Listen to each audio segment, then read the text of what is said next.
Welcome to my channel Parveen kitchen.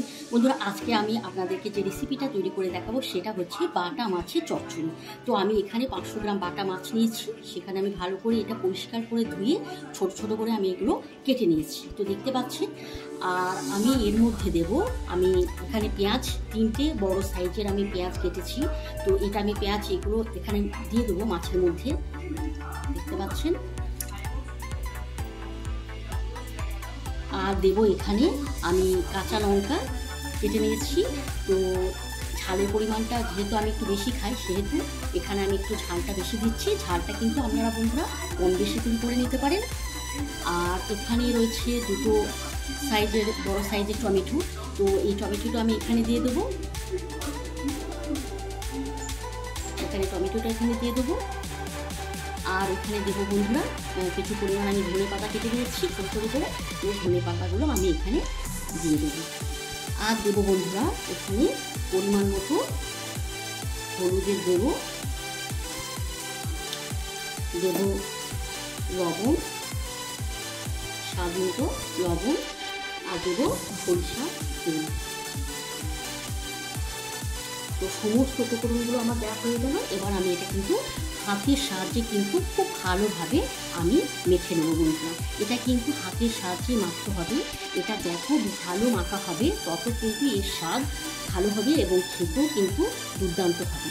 তো আমি সমস্ত উপকরণ হাতের সাহায্যে মেখে নেব। পাচ্ছেন, আমার সমস্ত উপকরণ কিন্তু খুব ভালোভাবে কিন্তু আমি মেখে নিয়েছি। এটা যত বেশি ভালো মাখা হবে এর স্বাদ কিন্তু তত ভালো হবে। তো এর মধ্যে আমি দিয়ে দেবো পরিমাণ মতো পানি।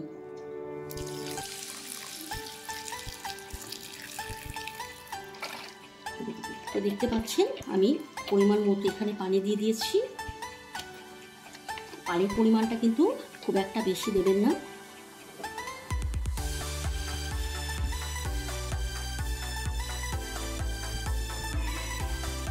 তো আমার পানির পরিমাণটা আপনারা দেখতে পাচ্ছেন যে আমি পানির পরিমাণটা কতটুকু দিয়েছি। তো চলুন বন্ধুরা, এবার আমি এটাকে রান্না করে নেব। তো আমি এটাকে গ্যাসের মধ্যে চাপিয়ে দিয়েছি, একটা ঢাকনা দিয়ে ঢেকে এইভাবে আমি 10 মিনিট রান্না করে নেব। তো ঢাকনাটা খুলে আমি একবার নাড়িয়ে দেব।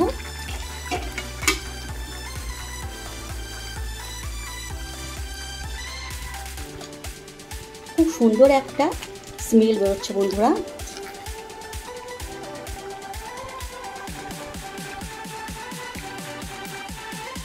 তো একবার দেখে নেব। হ্যাঁ বন্ধুরা, দেখতেই পাচ্ছেন আমার রান্নাটা কিন্তু কমপ্লিট। কড়াই থেকে তেল ছেড়ে দিয়েছে, দেখতেই পাচ্ছেন। যখন দেখবেন কড়াই থেকে তেল ছেড়ে দিয়েছে, তার মানে রান্নাটা কিন্তু প্রপারলি তৈরি হয়ে যাচ্ছে।